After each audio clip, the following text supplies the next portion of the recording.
Would it be possible to get a piece of sheet metal shaving sharp? Today we're going to find out.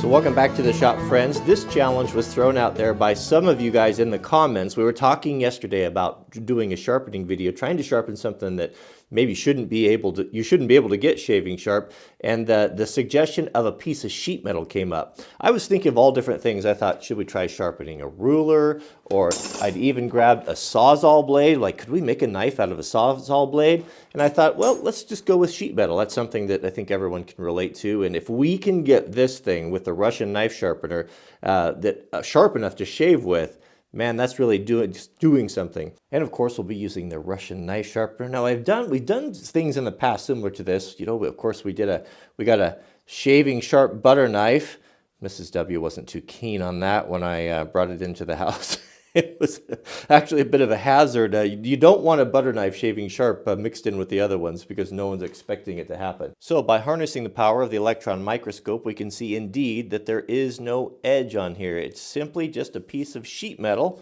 I don't know how thick it is, probably what, maybe less than a 16th, 32nd. It's not very thick, but it's probably about very similar to what we'd have for knife steel, but it is indeed perfectly flat. Here we go. All right, so we'll start with the coarse stone. And we'll set our angle here. So I'm thinking we'll just go with 20 degrees here. We'll dial this in perfectly with our Tisproff angle cube. And I like the word cube. Anything that's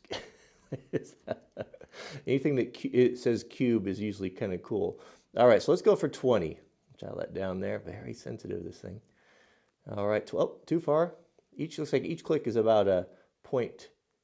There we go, 20. Now we're ready. Okay, we got the coarse stone. So I'm going to just use a little water here. It's just simple green. Soap doesn't matter. Water works fine. It seems to work a little bit better. Okay, so let's we'll kind of keep track of these. It's there's a little bit of, it's going to take a little while to get that initial edge on there. So rather than counting the strokes, I'm just going to be consistent here and watch the time. So I'll just do it for 60 seconds on each side. So that's about 60 seconds on that side. We'll flip it over and we'll do the same thing. Definitely the liquid seems to help.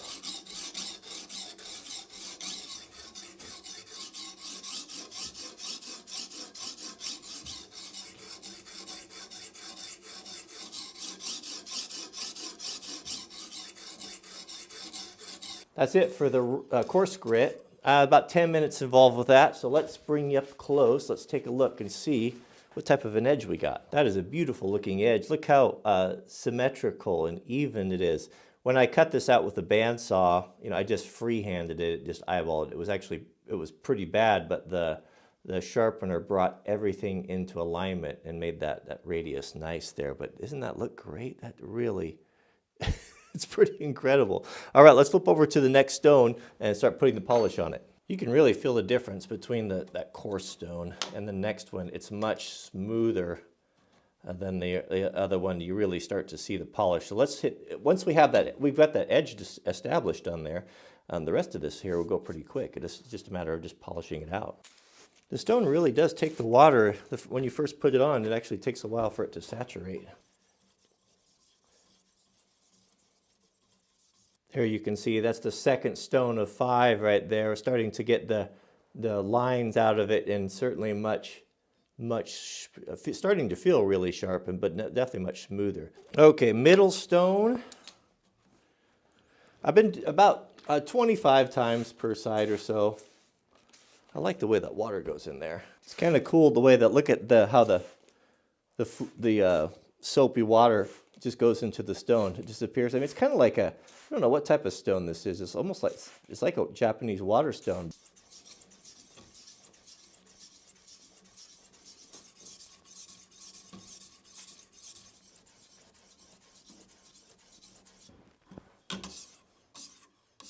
All right, let's take a look at the second to the last and see how the polish is there. Not too bad for a piece of sheet metal. You can starting to see, can't quite see a reflection in it yet, but I can definitely see a little glimmer off of it. And man, that is sharp. That is a perfect edge at 20 degrees. It's such an enjoyable process, this. I think these simple monotonous jobs, I would say that they're monotonous, I think that's the wrong word, are so wonderful to have in your life because of how complicated life is and how much of those, we've got so much going on and so much responsibility, and our work can be very complicated. To be able to come home and to find something that you can do, that you can just focus all your attention on, and block out all of the other stress of life. Whether there's lots of different things, like reloading or traditional woodworking, where the time just goes by. You're working in your shop and you don't even know that you've been in there for 5 hours. It's good for the soul. It's just, to me, it's a refuge from all of the things that are screaming for our attention. The funny thing, I think it was C.S. Lewis, who talked about one of the most difficult things I struggle with it, and I think a lot of people do, is waking up in the morning, and we all know, those of us that are people of faith know that it's the best time to spend time, studying, spending time with God. It's so funny that you can go to bed with the best of intentions that, I'm gonna get up and I'm gonna take even if it's 15 minutes, it's better than nothing. Some people take more. It's nice if you can take an hour. I'm gonna connect, I'm gonna spend time with God and the best part of the day. And man, as soon as you wake up, C.S. Lewis, I think that's how he put it, was these roaring lions of obligation and responsibility. I'm paraphrasing here. Or come at you, or these responsibilities come at you like a roaring lion. Your mind starts working, and every excuse, I don't have time for this. I don't have time for some quiet time for myself, or some prayer time, or meditation, whatever you do. I've got to get to work, and I've got to get on that, answer those emails and all of that. It's amazing how powerful that draw is, and it makes to me that is a testimony of the truth of God, is that there's something out there that really wants you not to spend time with him, that really wants you to go and to chase all these other things, these other phantoms, and so that it's almost like it's scared of you making that connection, because there's no other way you could explain it. It is a crazy thing. So here's the edge after that final, you see a little bit of gleam out there, the finest stone right there. Now, what I've been amazed with is how nice of a polish, how much further it takes it going with the leather. Here's the leather bit here, and the jeweler's rouge. Let's do that next, and then see, we should be able to get almost a mirror polish, or I have been on knives. I don't know about sheet metal. So I messed up my leather here. The first knife that I sharpened, I was kind of had that muscle memory, and I pushed it a couple times, and the knife was so sharp that it cut it off there. But I don't think it's going to hurt anything. So I've got these two compounds. I got a gray one and a white one. I don't know which one is finer. The white one kind of feels finer, but this is a super fine. It's almost like it's like a toothpaste. Toothpaste has got pumice or something in it, some abrasive. That's more than enough right there. An abrasive in it that polishes, and this does the same thing there on the leather, but we only pull it. So let's put that in and see what type of polish we can get. The leather is the key for sure, but we only pull here. You should be able to start to see that polishing a little bit. It's not as mirror-like as I have had in the past with some of the nicer kitchen knives, the Hinkles and Cutcos and stuff. But I went the wrong way again. Good grief, the old habits there. Okay, friends, I think we're ready for the shave test. That is beautiful. It doesn't have a luster on it. It has a nice luster. It doesn't have a mirror polish like the tool or the blade steel does, but it does look really beautiful, and it seems it seems sharp. That's steep. Yeah, that was a pretty thick chunk of sheet metal right there. Here we go. There you can see. Isn't that nice? So you can see the light kind of reflecting off of there. Maybe reflecting is the right word. But a lot of those grains, the grain marks have come out that we had.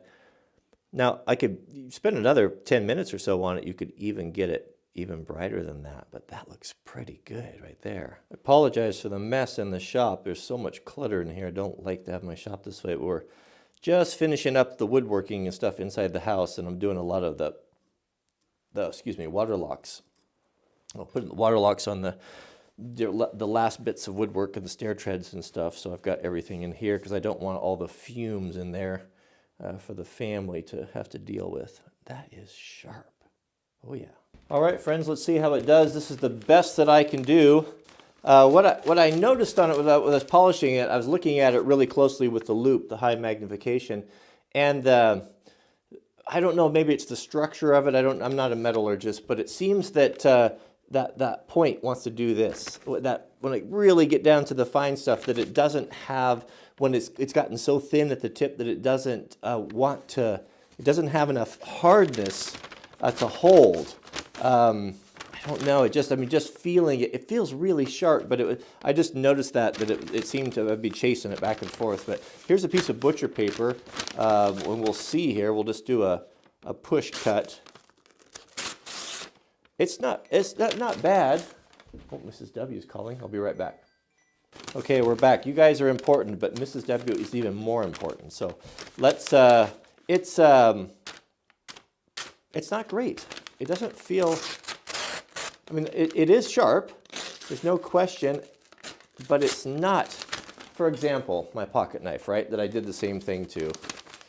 And it is, look at the difference. I mean, I did exactly, actually I spent less time on the pocket knife, and this is just a cheap Norwegian knife, or a New Zealand knife. And that is sharp, sharp, sharp. So it's got to do, has to do, or something, it's got to do with the steel. It's got to be, because I spent a lot of time on it, and I really did a polish on it, and it doesn't seem as good. Let's see if it'll shave. We'll bring it up closer on my arm if I have any hair left. All right, let's try the old arm shaving trick there. I've been sharpening Mrs. W's knives there, so I don't have much arm hair left there. Oh, focus. Sometimes I wish I had a cameraman. Okay, so let's see here. If we can shave with a piece of sheet metal, so what are we seeing there? It doesn't feel sharp. I mean, there's a couple little arm hairs on there, but the answer is would I consider it to be shaving sharp?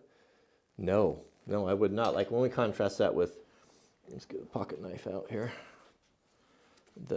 This knife here, which isn't, got a knife steel. Oh, I can feel it. Look at that. I could shave my whole arm there with that. That is hair popping sharp. Same process. Everything the same, but focus there, focus. But the difference must be in the steel. That's the only thing that I can think of, because it's duplicated. It's got the same. I can look at this one here, the Svord, and it's just a mere polish on there.